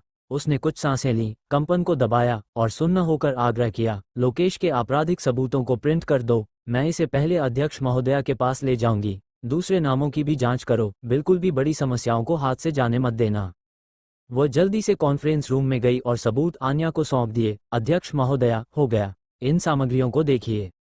आन्या ने उन पर एक नज़र डाली और रुचि खो दी। लापरवाही से कहा, इन्हें लोकेश के पास फेंक दो, उसे एक नज़र देखने दो। जी। शिखा लोकेश के पास पहुंची और सामग्री उसके सामने फेंक दी, ताना मारते हुए, अब क्या तुम्हारे पास कहने के लिए कुछ है? तुम्हारे और लोहिया टेक के बीच पत्राचार और कॉल रिकॉर्ड सब यहाँ हैं। ज़ारा, जोशी और अन्य लोग हंसे जब उन्होंने लोकेश के चेहरे को अविश्वसनीय रूप से काला पड़ते देखा और उनके भाव अत्यंत प्रसन्न थे। अध्यक्ष महोदया के ऑफिस में जो आदमी है वास्तव में असाधारण है, इतनी जल्दी सबूत ढूंढ लिए। इस बीच वीर के प्रति उनकी जिज्ञासा और भी मजबूत हो गई। वे समझ नहीं पा रहे थे कि यह आदमी जो सलाहकार के रूप में अध्यक्ष महोदया के ऑफिस में बैठा है वास्तव में किस तरह का दिव्य पुरुष है। लेकिन उनके पास वीर के मामलों के बारे में अनुमान लगाने का समय नहीं था। उनका पूरा ध्यान लोकेश पर था। मानव संसाधन विभाग का प्रमुख, सिंघानिया ग्रुप के प्रमुखों में से एक, अब उसे कंपनी से बाहर निकालने का समय आ गया है। लोकेश ने अपने सामने रखे सबूतों पर एक नज़र डाली और उसका चेहरा तुरंत राख जैसा हो गया। अध्यक्ष महोदया, कृपया मुझे इस बार माफ कर दीजिए। मैं लालच में अंधा हो गया था, ये सोचकर कि मैं कभी विक्रम सिंह के लोगों में से एक था। डर था कि अध्यक्ष महोदया मुझे निकाल देंगी, इसलिए मैंने कुछ पैसे कमाने के लिए कंपनी के प्रोडक्ट्स बेच दिए। फिर भले ही मुझे नौकरी से निकाल दिया जाता, मुझे अपनी जीविका की चिंता नहीं करनी पड़ती। लोकेश ने एक दुखद चेहरे के साथ भीख मांगी। मैं कोई चैरिटी नहीं चला रही हूँ, मेरे पास इतनी दया नहीं है। तुम्हारे जैसे लोगों के लिए मैं सहानुभूति नहीं रखूंगी, बल्कि तुम्हें जवाबदेह ठहराऊंगी। तुमने कंपनी को जो हानि पहुंचाई है, उसके लिए हम जितना संभव हो उतना मुआवजा लेंगे। आन्या कंपनी को सुधारने के लिए दृढ़ थी और निश्चित रूप से लोकेश जैसे लोगों पर दया नहीं दिखाएगी। अध्यक्ष महोदया, कृपया इस बार दया करें, मैंने भी कंपनी में योगदान दिया है। लोकेश ने कड़वाहट से विनती की। सुरक्षाकर्मियों को बुलाकर इसे ले जाओ। आन्या के मन में कोई सहानुभूति नहीं थी। लोकेश जैसे किसी पर नर्म पड़ना केवल खुद को हानि पहुंचाना होगा। यदि एक बड़ी गलती एक विनती से माफ की जा सकती है, तो ये कैसे संभव हो सकता है? शिखा ने कॉन्फ्रेंस रूम के बाहर इंतजार कर रहे सुरक्षाकर्मियों को लोकेश को ले जाने का संकेत दिया। लोकेश जानता था कि वह जेल से नहीं बच सकता। न केवल उसका करियर बर्बाद हो गया था, बल्कि सिंघानिया ग्रुप व्यापारिक रहस्यों को लीक करने के कारण भी मामले को आगे बढ़ाएगा। उसका भाग्य अकल्पनीय रूप से दुखद होगा। इसके बाद, लोकेश के बाद, सिंघानिया ग्रुप के भीतर विभिन्न पदों पर 24 और कर्मचारियों को उनकी उचित सजा मिली। इस प्रकार विक्रम सिंह का सिंघानिया ग्रुप पर हावी होने का प्रयास, जिसमें उसने काल सर्प को आमंत्रित किया था, कंपनी के भीतर इन बचे हुए नासूरों के उन्मूलन के साथ पूरी तरह से विफल हो गया। सिंघानिया ग्रुप छोटे अस्थिर कारकों के चले जाने से विभागों के बीच अभूतपूर्व एकता हासिल कर चुका था। स्वर्ण खाड़ी प्रोजेक्ट के संबंध में सभी विभागों को कसकर समन्वय और सहयोग करना चाहिए। इस प्रोजेक्ट को अंतिम रूप देने का प्रयास करना चाहिए। अंत में आन्या ने कार्य सौंपे, जिस पर विभाग प्रमुखों ने खुशी खुशी सहमति व्यक्त की। विशेष रूप से विपणन विभाग के प्रमुख, जिन्हें मूल रूप से विक्रम सिंह द्वारा पदोन्नत किया गया था, अप्रभावित और असंबद्ध रहे। वो सबसे खुश थे। अध्यक्ष महोदया, हम स्वर्ण खाड़ी प्रोजेक्ट पर अपना पूरा प्रयास करेंगे और निश्चित रूप से इसे हासिल करने में सफल होंगे, जोशी और अन्य ने आश्वासन दिया। हालांकि वे वास्तव में खुद को प्रोत्साहित कर रहे थे। वे अंतिम चरण तक हार नहीं मानेंगे। वे जानते थे कि उनका प्रतिद्वंद्वी दुर्जेय है, लेकिन वे निडर बने रहे। व्यापार जगत के दिग्गजों के रूप में प्रोजेक्ट्स को सुरक्षित करना उनका युद्ध क्षेत्र है। ज़ारा ने आयोजन स्थल में बढ़ते हुए सहज माहौल पर एक नज़र डाली और मुस्कुराई। अध्यक्ष महोदया, आपके ऑफिस में रहस्यमयी आदमी कंपनी में एक चर्चा का विषय बन गया है। हम आपके बारे में बहुत ज़्यादा गपशप नहीं करना चाहते, लेकिन अगर आप स्पष्ट नहीं करेंगी तो अफवाहें और बढ़ सकती हैं। आन्या ने कुछ नहीं कहा और शिखा की ओर देखा। शिखा हंसी और बोली, वीर, मिस्टर वीर, अध्यक्ष महोदया द्वारा आमंत्रित सलाहकार हैं। वह अध्यक्ष महोदया के मित्र हैं। इतना जानना आपके लिए काफ़ी है। ज़्यादा गपशप न करें। क्या आप लोग गपशप एडिटर बनने वाले हैं? इतनी उत्सुकता क्यों? हल्की हंसी फैल गई और उपस्थित सभी लोग और भी सहज हो गए। सिर्फ कुछ ही मिनटों में लोकेश के विश्वासघात के सबूतों की पहचान करने और कंपनी के आंतरिक नासूरों को सामने लाने में सक्षम होना एक अविश्वसनीय कौशल है। मेरे पास कहने के लिए कुछ नहीं है। अगर आप गपशप करना चाहते हैं तो इसे काम में हस्तक्षेप न करने दें। मेरे सामने गपशप न करें, वरना मैं आपको दोस्ताना चेहरा नहीं दिखाऊंगी, आन्या ने जोर दिया। अध्यक्ष महोदया, आपका दोस्ताना चेहरा कब था? ये बर्फ की तरह ठंडा, आश्चर्यजनक चेहरा पहले से ही एक ट्रेडमार्क बन गया है ना? किसी ने चुपचाप बुदबुदाया। इसे जोर से कहने की हिम्मत नहीं की। मीटिंग समाप्त हो गई। विभाग प्रमुख काम पर चले गए। आन्या और शिखा अध्यक्ष महोदया के ऑफिस में लौट आईं। वीर, आज तक मैं वास्तव में तुम्हें एक नई रोशनी में देखती हूँ। शिखा अपनी प्रशंसा छिपा नहीं सकी और शाबाशी दी। बच्चों का खेल है, हंगामा करने की जरूरत नहीं है, वीर ने उदासीनता से उत्तर दिया। इस समय स्वागत कक्ष पर फोन बजा और शिखा ने जवाब देने के बाद अध्यक्ष महोदया को देखा। आपके दो प्रशंसक जानते थे कि आप आज कंपनी में होंगी और व्यस्त होंगी, इसलिए वे व्यक्तिगत रूप से नहीं आए, बल्कि गुलाब से भरी 2 कारें भेजी हैं। इसे कैसे संभालना है? इस समय वास्तव में सिंघानिया ग्रुप के सामने 2 कारें खड़ी थीं, जो गुलाबों से भरी थीं। ऐसा दृश्य सुरक्षा गार्ड्स के लिए आम था, क्योंकि वे इस तरह के प्रदर्शन के आदी थे। रोहन मेहरा और विक्रांत खन्ना के लिए फूल भेजना केवल आन्या के सामने अपनी उपस्थिति दर्ज कराने का एक प्रयास था। हमेशा की तरह आन्या ने सिर्फ 2 शब्द कहे। शिखा जानती थी कि क्या करना है और उसे संभालने चली गई। सच में शर्म की बात है, इतने सारे गुलाब, वीर ने अजीब तरह से कहा। क्यों न मैं तुम्हें मिले सभी फूल तुम्हें दे दूं। आन्या ने वीर को मनोरंजन से देखा। बेहतर है नहीं, मेरे पास उन्हें रखने के लिए कोई जगह नहीं है। वीर कड़वाहट से मुस्कुराया। बस सोचो, तुम्हारे आकर्षण के साथ अगर तुमने सभी फूल स्वीकार कर लिए तो सिंघानिया ग्रुप की बिल्डिंग को फूलों से ढकने में ज्यादा समय नहीं लगेगा। क्या वो मेरी तारीफ कर रहा है? आन्या ने अपने दिल में बुदबुदाया और थोड़ा मुस्कुराई। रोमानिया रेस्तरां में कार पार्क करने के बाद वीर और आन्या कंधे से कंधा मिलाकर अंदर चले गए। कंपनी के मामलों को संभालने के बाद पूरा दिन बीत गया और दोनों सान्या सिंघानिया द्वारा बुक किए गए रेस्तरां में निर्धारित समय पर पहुंचे। ये जगह, मैं यहाँ पहली बार आया हूँ, आन्या ने धीरे से बुदबुदाया। जब हम यहाँ हैं तो हमें जोड़ों के लिए बने इस माहौल का आनंद लेना चाहिए, वीर ने गर्मजोशी से कहा। ठीक है। आन्या थोड़ा मुस्कुराई, फिर वीर को रुचि से घूरते हुए बोली, तुमने कहाँ से सुना कि यह कपल्स के निजी तौर पर मिलने के लिए एक रोमांटिक जगह है? रिया ने मुझे ये जानकारी दी। मुझे लगता है कि उस छोटी लड़की सान्या ने यह बात फैलाई है। वीर ने धीरे से कहा, जब भविष्य में हमारे पास समय होगा तो मैं तुम्हें अक्सर ऐसी जगहों पर लाऊंगा ताकि सान्या को चिंता न करनी पड़े। अगर हमें अपनी मुलाकातों की व्यवस्था करने के लिए सान्या पर निर्भर रहना पड़े तो यह अच्छा नहीं होगा। ठीक है। आन्या मीठा मुस्कुराई, वीर के शब्दों की सराहना करते हुए। पहले उसे ऐसी जगहों में कोई रुचि नहीं थी क्योंकि उसके पास मूड नहीं था, लेकिन अब सही परिस्थितियों के साथ वह वीर के साथ निजी तौर पर मिलकर बहुत खुश है और खुशी से बोली, क्या यह अब एक मुलाकात मानी जाएगी? शायद, है ना? वीर ने शर्मिंदगी भरी मुस्कान के साथ जवाब दिया। अध्यक्ष महोदया, मिस्टर वीर, आप लोग। इस समय एक अचानक आवाज गूंजी। वित्त विभाग की प्रमुख ज़ारा खान ऊंची एड़ी के जूते पहने हुए अंदर आई, एक शरारती मुस्कान के साथ अभिवादन किया और एक गपशप वाले भाव के साथ आन्या और वीर की ओर इशारा किया। मिस्टर वीर, नमस्ते। शायद आप मुझे अभी तक नहीं जानते, मैं अपना परिचय देती हूँ। ज़ारा, जो स्वाभाविक रूप से मिलनसार थी, मुस्कुराई और अपना हाथ बढ़ाया। मैं ज़ारा खान हूँ, सिंघानिया ग्रुप में वित्त विभाग की प्रमुख, अध्यक्ष महोदया के भरोसेमंद सहयोगियों में से एक। नमस्ते। वीर ने ज़ारा से विनम्रतापूर्वक हाथ मिलाया।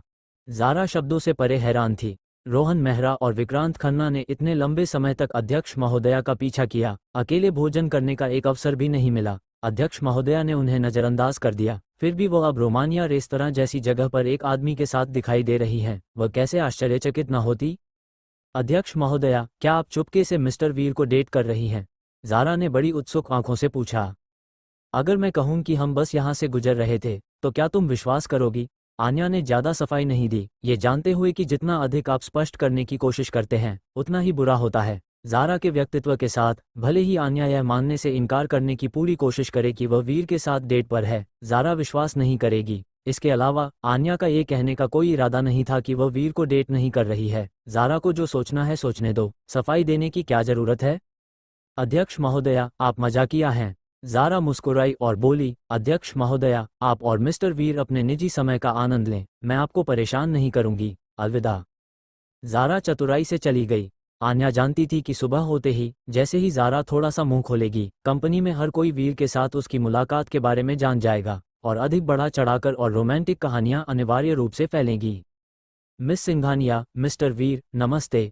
एक आदमी धीरे धीरे चला आया, एक चापलूसी भरे रूप के साथ सम्मानपूर्वक झुका। मैं इस रेस्तरां का प्रबंधक हूँ, मैं आपको विशिष्ट निजी कक्ष में ले जाऊंगा, कृपया मेरे पीछे आइए।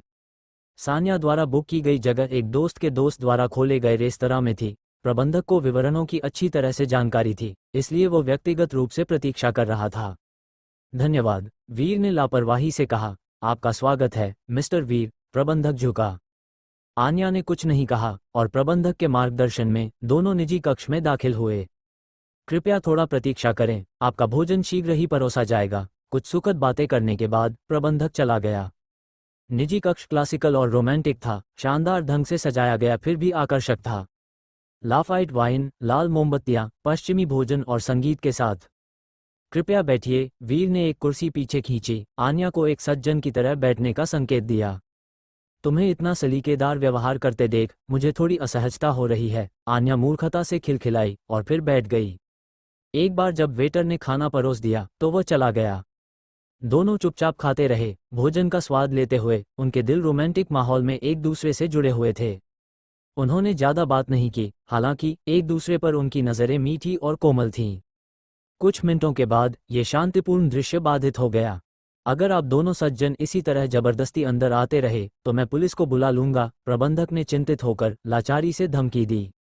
दफा हो जाओ, तुम समझते क्या हो खुद को, एक थोड़ी गुस्सैल आवाज आई। यह विक्रांत खन्ना की आवाज थी। एक छोटा सा रेस्तरां, अगर मुझे गुस्सा आ गया तो मैं इसे मिनटों में बंद करवा सकता हूं, रोहन मेहरा ने नाखुशी से डांटा। विक्रांत और रोहन ने आन्या की हर हरकत पर नजर रखने के लिए लोग लगा रखे थे, और यह जानकर कि वह और वीर रोमानिया रेस्तरां आए हैं, वे आग बबूला हो गए। दोनों आन्या को जीतने के लिए दृढ़ थे। इतने लंबे समय तक लगातार उसका पीछा करने के बाद भी साथ में भोजन करने का एक मौका नहीं मिला था। अब वीर और आन्या को इतने करीब देखकर वे चुप नहीं बैठ सके। इस प्रकार वे बिना रुके दौड़े चले आए। प्रबंधक के उन्हें रोकने के प्रयासों को नजरअंदाज करते हुए वे प्रत्येक एक कुर्सी लेकर निजी कक्ष में घुस गए। अंदर केवल 2 कुर्सियां थीं और विक्रांत और रोहन ने पहले ही अपने लिए एक हथिया ली थी। आन्या, तुम भी यहाँ हो, क्या संयोग है, मिलने के बजाय टकरा गए। चलो बैठते हैं और बातें करते हैं, मैं एक अच्छी बोतल शराब की खोलता हूँ, चलो स्वाद लेते हैं। रोहन ने एक कुर्सी खींचकर आन्या के बगल में बैठते हुए आकर्षक रूप से मुस्कुराया। आन्या, मैंने पहले ही खाना ऑर्डर कर दिया है और शराब खोल दी है, वेटर जल्द ही ला रहा है, मैं तुम्हें कुछ खाने पीने के लिए कंपनी दूंगा, विक्रांत ने गर्मजोशी से कहा, आन्या के दूसरी तरफ बैठते हुए। प्रबंधक पसीने से तरबतर था, उसे समझ नहीं आ रहा था कि क्या करे। जब बड़े लोग लड़ते हैं तो आम आदमी पिसता है, प्रबंधक ने घबराकर कहा, ये जानते हुए कि वह विक्रांत और रोहन जैसे लोगों से दुश्मनी मोल नहीं ले सकता, लेकिन बॉस ने उसे आन्या और वीर का अच्छा ख्याल रखने का निर्देश दिया था, और अब ऐसी स्थिति में वह बेहद चिंतित था। वीर नाखुश दिख रहा था, आन्या का भाव और भी बुरा था, बेहद उदास। एक अच्छा भोजन करने की कोशिश बाधित हो गई, अच्छा महसूस करना मुश्किल था। क्या तुम्हारी हड्डियां खुजला रही हैं, मुझसे अपनी मांसपेशियां ढीली करवाने आए हो? वीर गुस्से से भरे चेहरे के साथ दोनों की ओर बढ़ा। मैं तुम्हें चेतावनी देता हूं, मैं तुम्हें नहीं जानता, मेरा मनोरंजन मत करो, रोहन ने ताना मारा। वह पहले भी वीर के हाथों पिट चुका था, लेकिन अब वह डरा हुआ नहीं है। यह एक रेस्तरां है और वह मान रहा है कि वीर जल्दबाजी में कोई कार्रवाई करने की हिम्मत नहीं करेगा। इसके अलावा अगर वीर को अपनी भलाई का पता नहीं है तो रोहन से निपटना भी आसान नहीं है। एक सज्जन बिना लड़े बहस करता है, अगर तुमने लड़ने की हिम्मत की तो सावधान रहना कि तुम बिना परिणाम भुगते यहाँ से नहीं जा पाओगे, विक्रांत ने मुस्कुराते हुए कहा। अच्छा, सच में? वीर ठंडा मुस्कुराया, 2 नम मुके फेंके। धम्म धम्म, 2 दबी हुई आवाजें गूंजी। रोहन मेहरा और विक्रांत खन्ना ने दर्द भरी चीख निकाली, पीछे की ओर उड़ गए और उनके पीछे की वस्तुएं टक्कर से टूट गईं। चलो चलते हैं, आन्या ने कहा। ठीक है, वीर ने सिर हिलाया। दोनों कंधे से कंधा मिलाकर बाहर चले गए। आन्या ने फुसफुसाया, इन दोनों से निपटना आसान नहीं है। एक का सैन्य क्षेत्र से कनेक्शन है, दूसरे के कानूनी और गैर कानूनी दोनों क्षेत्रों में अच्छे संबंध हैं। तुमने उन दोनों को आमने सामने शर्मिंदा किया, मुझे डर है कि वे बाद में निश्चित रूप से बदला लेंगे। वह रोहन और विक्रांत के व्यवहार से काफी नाराज थी और वीर द्वारा उन्हें डांटने से उसे एक तरह की संतुष्टि मिली। हालांकि वह संभावित प्रतिशोध को लेकर कुछ चिंतित थी। कोई बात नहीं, चिंता मत करो, अगर वे जानते हैं कि कब हार माननी है तो यह अच्छा है, यदि नहीं तो वे मुझे निर्दयी होने के लिए दोष नहीं दे सकते, वीर ने लापरवाही से कहा, रोहन और विक्रांत की धमकियों से बेपरवाह। निजी कक्ष के अंदर रोहन और विक्रांत गंदे चेहरों के साथ खड़े हुए, उनकी आंखों में जानलेवा इरादे थे। वीर के आकस्मिक मुंह सिर्फ एक सबक थे, उसने उन्हें मारने के लिए पर्याप्त जोर से नहीं मारा था, वरना वे पहले ही मर चुके होते। कमीने, मुझ पर हाथ उठाने की हिम्मत की, अगर मैंने तुझे बर्बाद नहीं किया तो मैं तेरा सरनेम ले लूंगा, विक्रांत ने अपने दिल में एक जानलेवा उत्साह के साथ कसम खाए। रोहन अपनी दुखती छाती को रगड़ते हुए ठंडे स्वर में बुदबुदाया, वीर हूँ, मैं व्यक्तिगत रूप से तुझे काटकर कुत्तों को खिला दूंगा। रोमानिया रेस्तरां के बाहर वीर और आन्या गाड़ी चलाकर चले गए। जिस कार में विक्रांत था, युक्ति मंत्री ने भौहें सिकोड़ी और नाखुशी से कहा, ये लड़का बहुत दिलेर है, विक्रांत साहब पर हाथ उठाने की हिम्मत कर रहा है, क्या ये जीने से ऊब गया है? वो विक्रांत का युक्ति मंत्री और उसका बॉडीगार्ड भी था, इसलिए जब विक्रांत घायल हुआ तो उसकी रक्षा करने में विफल रहने की जिम्मेदारी उसी की थी। उसने जिसकी उम्मीद नहीं की थी वह थी वीर की वास्तव में हमला करने की दुस्साहस। विक्रांत साहब, आपकी चोट कैसी है? क्या आपको जांच के लिए अस्पताल जाना चाहिए? युक्ति मंत्री ने चिंतित होकर पूछा। कोई बड़ी बात नहीं, विक्रांत ने उदासीनता से उत्तर दिया, मैंने तुम्हें जो समाचार इकट्ठा करने के लिए कहा था उसका क्या हुआ? सैन्य क्षेत्र ने पुष्टि की है, वीर का बैकग्राउंड लगभग खाली है, कोई जानकारी नहीं मिली, युक्ति मंत्री ने समझाया। हालांकि मैंने वीर की चचेरी बहन रिया वर्मा और उसके 3 लोगों के परिवार के बारे में विवरण ढूंढ लिया है। उसी के अनुसार योजना बनाओ। उनसे शुरू करते हुए, मैं वीर को भागने के लिए कोई जगह नहीं छोड़ना चाहता। विक्रांत की पुतलियों से ठंडी रोशनी निकली, जानलेवा इरादा दृढ़ता से बढ़ रहा था। रोहन की कार में समान रूप से साजिश रची जा रही थी। जब तक वीर मारा नहीं जाता तब तक आराम न करने का दृढ़ संकल्प था। वीर और आन्या हवेली लौट आए। सान्या ने गुस्से में कहा, रोहन और विक्रांत, वे दोनों मक्खियां वास्तव में घिनौनी हैं। मैंने इतनी मेहनत से जो डिनर आयोजित किया था उसे बर्बाद कर दिया। ये वास्तव में घृणित है। सान्या ने पहले ही रेस्तरां की घटना के बारे में आधे अधूरे परिचित दोस्तों से सुन लिया था। इसके अतिरिक्त उन दोस्तों ने अपने दोस्त रेस्तरां के मालिक की ओर से माफी भी पहुंचा दी थी। जीजू और दीदी के बीच डिनर डेट का क्या अफसोस है। यह आपकी पहली महीने की मुलाकात की सालगिरह थी और यह इस तरह समाप्त हुई। सान्या ने गुस्से में कहा, कोई बात नहीं, ये सब अतीत की बात है। अब भी आन्या थोड़ी परेशान थी। रोहन और विक्रांत वास्तव में गुस्सा दिलाने वाले थे। वीर, अगली बार जब तुम उन दो मक्खियों से मिलो तो पीछे मत हटना, बस उन्हें पीटना और अपाहिज छोड़ देना। सान्या ने दांत पीसते हुए कहा, अपने शब्दों पर ध्यान दो, तुम उन दोनों के बैकग्राउंड को जानती हो। आन्या ने अपनी बहन को चेतावनी दी, फिर गंभीरता से वीर से कहा, सान्या की बातों पर ध्यान मत देना और इसे दिल पर भी मत लेना। उन दोनों के महत्वपूर्ण बैकग्राउंड हैं, इसे हल्के में मत लेना। दीदी, आप बहुत दयालु हैं। क्या आपको लगता है कि वे कमीने जीजू को छोड़ देंगे? सान्या ने समझदारी से कहा, अब जब दुश्मनी हो गई है तो विनम्र होने की कोई आवश्यकता नहीं है। जीजू, अगर वे व्यवहार करते हैं और आपको परेशान नहीं करते हैं तो आप उदार हो सकते हैं। अगर वे अपनी भलाई नहीं जानते तो आपको विनम्र होने की आवश्यकता नहीं है। ये भी ठीक है। वीर सान्या की बातों से काफी सहमत था। ये जानते हुए कि आन्या उसके बारे में चिंतित थी, इसलिए उसने सांत्वना दी, चिंता मत करो, भले ही उनके असाधारण बैकग्राउंड हो, वे मेरे लिए कोई खतरा नहीं है, इसलिए तुम निश्चिंत रह सकती हो। तभी अदिति चौहान ने हवेली के बाहर कार पार्क की और दरवाजे की घंटी बजाई। अब ये कौन परेशान करने वाला आदमी आ गया? क्या वे नहीं जानते कि दीदी और वीर कंपनी में पूरे दिन व्यस्त रहे हैं और रेस्तरां में आरामदायक डिनर नहीं कर पाए? अब उन्हें आराम की जरूरत है, परेशान नहीं किया जाना चाहिए। सान्या ने दरवाजा खोलते हुए बड़बड़ाया, अधिकारी, इतनी देर से पहुंची, क्या बात है? सान्या ने खुशी से कहा, फिर उसकी आंखें सिकुड़ गईं। यह महिला कौन है? बंधी हुई? एक बात है जिसमें वीर की मदद की जरूरत है। अदिति हवेली में दाखिल हुई। क्या बात है?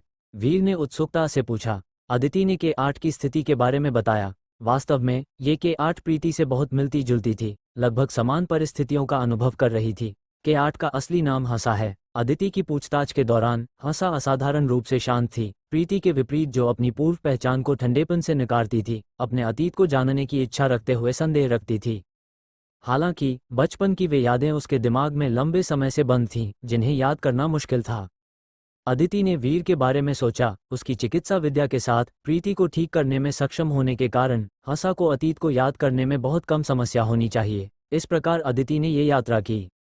विशेष रूप से प्रीति की वर्तमान स्थिति जानने के बाद हंसा ने वीर के प्रति जटिल भावनाएं रखीं, जिसने उसकी स्वतंत्रता छीन ली थी। उसका प्रीति के साथ अच्छा रिश्ता है। उसने वादा किया कि अगर वह अपने अतीत को याद कर सकी तो वह जो कुछ भी जानती है उसे खुले तौर पर कबूल कर लेगी। इस तरह हम मानव तस्करी के जाल को पूरी तरह से कुचल सकते हैं, जिससे रक्त कपाल को छिपने के लिए कोई जगह नहीं मिलेगी। अदिति ने उत्साह से कहा, यदि हंसा से महत्वपूर्ण जानकारी प्राप्त की जा सकती है तो यह उसके लिए अविश्वसनीय रूप से महत्वपूर्ण होगा। रक्त गुलाब के मानव तस्करी के जाल को कुचलने से अनगिनत निर्दोष बच्चों को हानि से बचाया जा सकता है। आन्या और सान्या ने एक दूसरे को देखा। शांत हंसा को देखते हुए दोनों में से किसी भी बहन ने ऐसी नाजुक सुंदरता को एक हत्यारे के रूप में कल्पना नहीं की होगी जो बाल तस्करी से निकटता से जुड़ी हो। प्रीति के अनुभव से संबंधित बहनों ने भी हंसा के कारणों और कठिनाइयों को समझा और एक निश्चित मात्रा में करुणा दिखाए। दीदी, आपका भी दिन लंबा रहा, चलो आराम करते हैं और इसे वीर और अदिति पर छोड़ देते हैं। हमें खुद को थकाने की जरूरत नहीं है, सान्या ने सुझाव दिया। ठीक है, आन्या ने सिर हिलाया, फिर धीरे से कहा, मैं पहले आराम करने जाती हूँ, तुम इसे संभालो। आराम करो, वीर ने शांति से सलाह दी। दोनों बहनों के जाने के बाद अदिति ने सीधे कहा, क्या वो बचपन की घटनाओं को याद कर सकती है? ये तुम पर निर्भर है। कोई दिक्कत नहीं, वीर ने आत्मविश्वास से कहा। शुरू से अंत तक हंसा, जिसने बात नहीं की थी, ने वीर के शब्दों को सुनकर अचानक जटिल भावनाएं व्यक्त की। इस समय हंसा का मन बहुत उलझा हुआ था। एक ओर वो अपना अतीत जानना चाहती थी तो दूसरी ओर उसे सच का सामना करने से डर लग रहा था। कुछ भी हो, अब वो एक ऐसी हत्यारिन थी जिसके हाथ खून से रंगे थे। उसने रक्त गुलाब संगठन के लिए बहुत से बुरे काम किए थे। अगर उसे अपने बचपन के विषय में पता चल गया तो उसे ये भी बोध हो जाएगा कि वो एक अभागी बच्ची थी जिसने रक्त गुलाब संगठन को दूसरों के साथ वही करने में सहायता की जो कभी उसके साथ हुआ था। ये सोचते ही उसे स्वयं पर ग्लानि होने लगी और वो विशेष रूप से व्याकुल हो गई। विरोध मत करो, शांति से सच्चाई को स्वीकार करो, वीर ने हंसा के मन की बात भांपते हुए सलाह दी। हंसा ने एक गहरी सांस ली और फिर धीमी आवाज में उत्तर दिया, क्या तुम सच में मुझे मेरा बचपन याद दिलाने में सहायता कर सकते हो? हाँ, वीर ने सिर हिलाया। जब मौत निश्चित है तो डरने की क्या बात है? इससे अच्छा है कि मैं इसका इलाज करवा लूं। अगर मुझे याद आ गया कि मैं कौन हूं तो मैं चैन से मर सकूंगी, और अगर मेरा कोई बचपन था ही नहीं तो मुझसे कोई उपयोगी सूचना निकालने का प्रयास भी व्यर्थ है। हंसा सब कुछ समझ गई थी। वो जानती थी कि उसका अंत अच्छा नहीं होगा। भले ही वो सच में हंसा हो, जिसके माता पिता और रिश्तेदार हों, ये सब अब उसके लिए एक विलासिता थी। वो कभी अतीत में नहीं लौट सकती थी और उसे अब जैसी है वैसी ही हर चीज का सामना करना था। हंसा ने सहयोग किया और चुपचाप बैठ गई, जबकि वीर ने अपनी दिव्य मर्म चिकित्सा का प्रयोग करके उसके मस्तिष्क के मर्म बिंदुओं को उत्तेजित करना आरंभ किया। अदिति चौहान पास खड़ी देख रही थी। वो कोई सहायता नहीं कर सकती थी, केवल स्थिति पर दृष्टि रख रही थी। हंसा का शरीर कांप उठा और दर्द से उसका मुंह ऐंठ गया। मर्म बिंदुओं की उत्तेजना बहुत दर्दनाक थी। यद्यपि उसकी फौलादी इच्छाशक्ति ने उसे दर्द सहन करने और चीखने से रोक लिया, पर उसकी शारीरिक प्रतिक्रिया स्पष्ट रूप से दिखा रही थी कि वो कितनी असहज थी। 5 मिनट पश्चात वीर ने अपनी क्रिया रोक दी।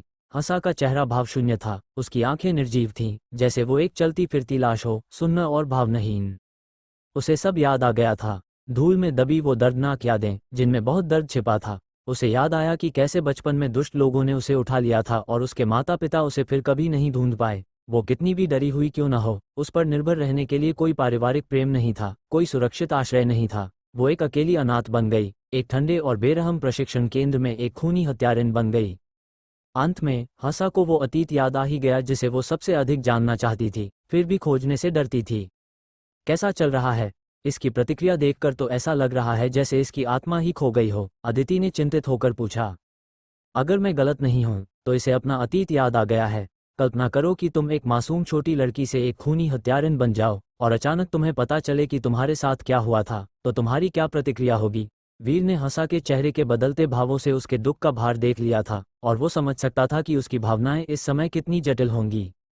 अदिति ने कुछ नहीं कहा, उसने हंसा को संभलने के लिए समय दिया। प्रतिशोध, मुझे प्रतिशोध लेना है। मैं रक्त गुलाब संगठन को बड़ी कीमत चुकाने पर विवश कर दूंगी। अचानक हंसा संघर्ष करने लगी।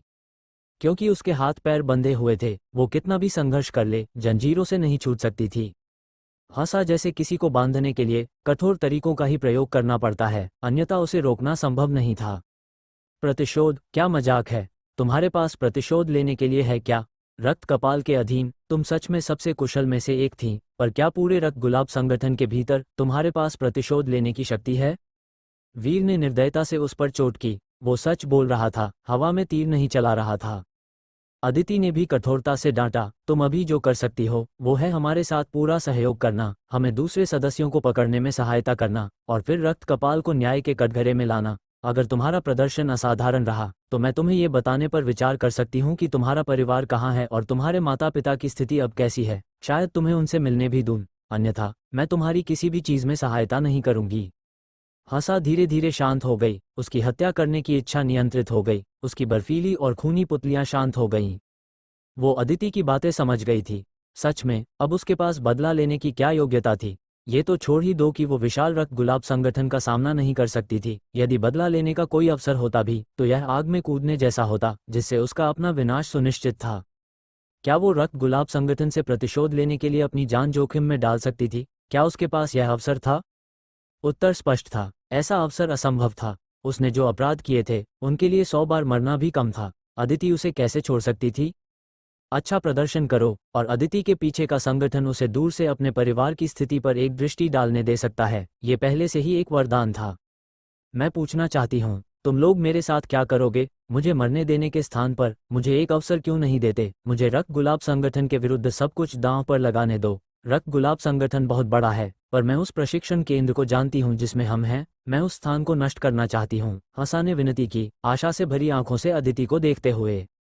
इस प्रश्न के विषय में मैं पहले ही संगठन से पूछ चुकी हूँ, अदिति ने सीधे उत्तर दिया। तुम्हारी क्षमताओं का उपयोग किए बिना तुम्हें मरने देना एक बर्बादी है। संगठन तुम जैसे लोगों को नहीं लेता, पर वे एक अपवाद कर सकते हैं जिससे तुम्हें किसी के आदेशों का पालन करने की अनुमति मिल जाएगी। यदि वो व्यक्ति सहमत हो और तुम्हारी क्षमताओं को बढ़ाने में सहायता करे, तो शायद जब समय सही हो तुम्हें बदला लेने का अवसर मिल जाएगा। अदिति के भाषण में तुम शब्द में अन्य सदस्य भी सम्मिलित थे। वास्तव में जैसे ही अदिति ने हंसा को पकड़ा, वो जानती थी कि इस सुराग का अनुसरण करते हुए अन्य सभी सदस्यों को पकड़ा जा सकता है, शायद रक्त कपाल को भी। उसने गंभीरता से संगठन से पूछा था कि वे इसे कैसे संभालने का इरादा रखते हैं। संगठन का उत्तर सरल था, उन सभी को प्रशिक्षण के लिए किसी और के हाथों में सौंप दिया जाए और उनकी जान बख्श दी जाए। निश्चित रूप से शर्त ये थी कि हंसा और अन्य लोगों को संगठन की निगरानी में काम करना होगा, अपने ठिकाने को छिपाना नहीं होगा। हमें मारोगे नहीं, ये कैसे संभव है? हंसा को विश्वास नहीं हुआ। उनके पापों को देखते हुए एक अच्छा परिणाम असंभव था। इतना अच्छा व्यवहार कैसे हो सकता है? मौत से बचाया जाए और बदला लेने का अवसर भी दिया जाए। हमें किसकी बात सुननी है? ये संगठन के भीतर का कोई व्यक्ति तो नहीं होगा, है ना? हंसा ने उत्सुकता से पूछा। ये है वो, अदिति ने वीर की ओर संकेत किया। सच तो ये है कि वो भी संगठन के इस निर्णय को नहीं समझ पा रही थी। ये हंसा ने वीर पर एक दृष्टि डाली, उसकी आंखें आश्चर्य से चौड़ी हो गईं। ये समझने के लिए संघर्ष कर रही थी कि यह रहस्यमयी व्यक्ति कौन था जिसे संगठन द्वारा इतना अधिक महत्व दिया जा रहा था। वीर केवल कड़वाहट से मुस्कुराया, उसकी आंखों से एक चमक गुजरी जिसे किसी ने नहीं देखा। हंसा और अन्य लोगों का जीवन उसके हाथों में सौंपना और उसे उन्हें प्रशिक्षित करने देना उसकी पहचान की और पुष्टि करने का एक तरीका था। ये सच में एक बहुत सोची समझी व्यवस्था है, वीर ने मन ही मन में कहा।